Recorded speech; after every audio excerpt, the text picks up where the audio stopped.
Assalamualaikum warahmatullahi wabarakatuh. Semoga semuanya dalam keadaan sehat dan yang terbaik. Kita mulai untuk di kelas 11 ini untuk materi PKKR, perawatan kelistrikan kendaraan ringan. Mungkin masih asing untuk anak-anak semuanya, tapi nanti lama-kelamaan nanti akan kita bisa mempelajari bersama. Walaupun kita tidak bisa bertatap muka secara langsung, tapi melalui sebuah pembelajaran daring ini, insya Allah nanti bisa belajar bersama-sama. Pada kesempatan pagi ini, perkenalkan, saya guru untuk PKKR, yaitu Pak Dadit Kurniawan, yang baru pertama untuk ngajar di kelas 11. Materi yang akan kita pelajari pada pagi hari ini adalah tentang pengaman dan perawatan kelistrikan kendaraan ringan. Kita tahu bahwa yang namanya mobil atau sepeda motor itu kelistrikan sangatlah penting. Kalau kita salah memasang bisa berakibat fatal atau kebakar. Baik, anak-anak, untuk yang pertama kita ikuti untuk materi ini. Kita lihat dalam sebuah mobil, kalau kita buka di ruang mesin,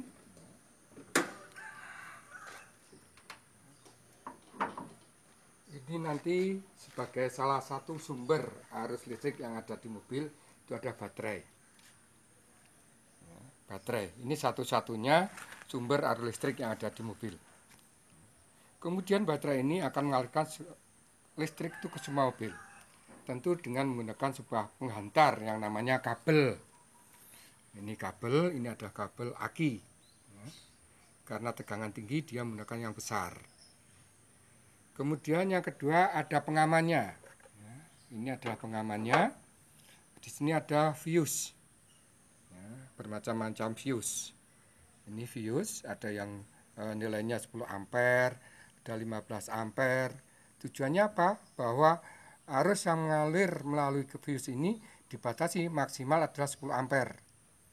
Jadi tidak boleh kita nanti menggabungkan ini hanya sebagai penghubung dikasih kabel. Apa bisa? Bisa, tapi kita tidak tahu segi keamanannya. Ini sudah ada ukurannya. Tidak boleh kita asal mengganti. Ini untuk tempat box sekring atau junction block, untuk tempat dari fuse atau relay. Ini namanya relay. Ini ada relay-relay. Kemudian kita lihat di dalam dashboard, dashboard mobil.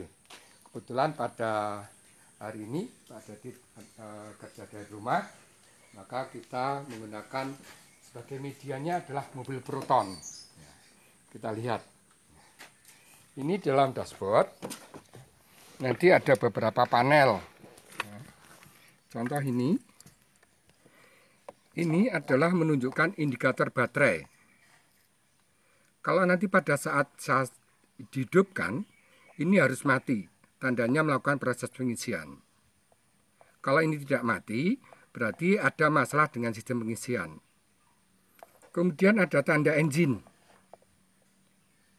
Tanda ini adalah menunjukkan kalau mobil yang sekarang sudah menggunakan sistem injeksi, namanya MIL, malfunction indicator lamp. Kalau ini nanti pada saat mobil berjalan ini berkedip, berarti ada sistem yang ada di dalam mobil kita itu mengalami suatu trouble. Maka kita harus segera menepi mencari bengkel yang terdekat, memberikan informasi. Kemudian di sini adalah tanda pintu. Kalau nanti sudah berjalan kok ini masih menyala, berarti ada salah satu pintu yang belum rapat. Kemudian ini ada tanda brake atau rem, handrem. Nah, menandakan kalau handrem itu kita handrem. Contoh kalau kita lepas, dia akan mati. Kalau kita handrem, dia nyala. Kemudian di sini ada tanda untuk kontrol minyak pelumas. Ini sangat penting untuk kendaraan. Kalau pada saat kita jalan, lampu indikator ini harus mati. Kalau dia tidak mati, berarti ada minyak pelumas yang kurang atau filternya kotor sehingga tidak bersirkulasi dengan baik. Ini harus diperhatikan. Kemudian di sini ada yang namanya keseluruhan ini, namanya odometer. Untuk mengetahui berapa putaran mesin kita. Ini namanya odometer untuk mengetahui putaran mesin. Kemudian selanjutnya di sini ada kilometer, ya, untuk mengetahui berapa kecepatan kita per kilometernya. Dan tidak kalah pentingnya di sini, ya, ada temperatur mesin. Ini harus kita perhatikan. Suhu kerja itu adalah sekitar 85 sampai 90 derajat. Jadi nanti kalau menunjukkan angka di 90 itu tidak masalah. Karena yang dibutuhkan mesin itu adalah panas.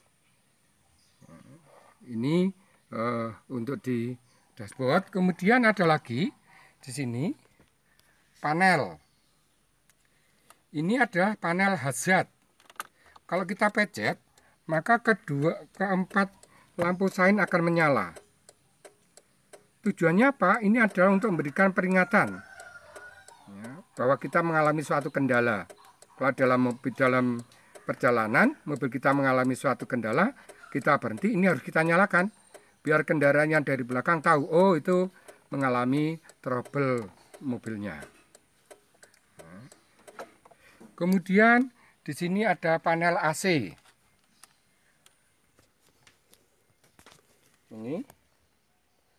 Ini untuk menghidupkan AC. Ini kecepatan blowernya. Kemudian di bawahnya ini ada mengatur suhu. Berapa suhu yang kita inginkan. Ya, tiap mobil berbeda untuk panelnya.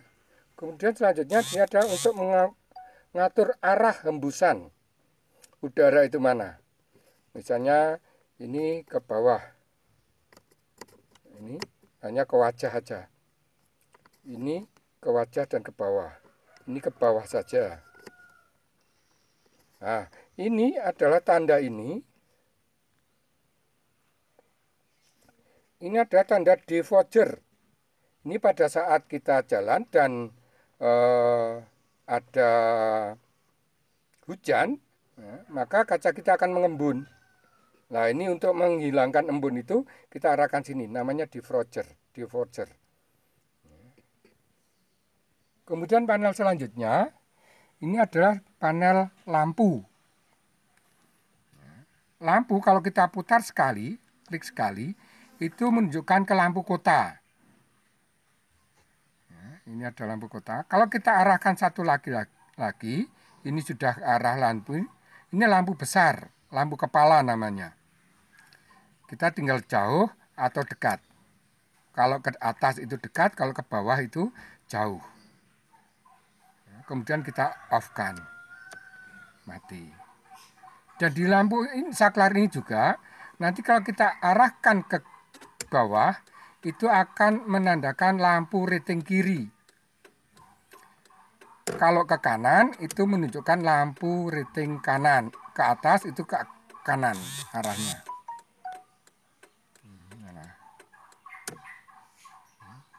Kemudian yang sebelahnya, itu adalah untuk wiper.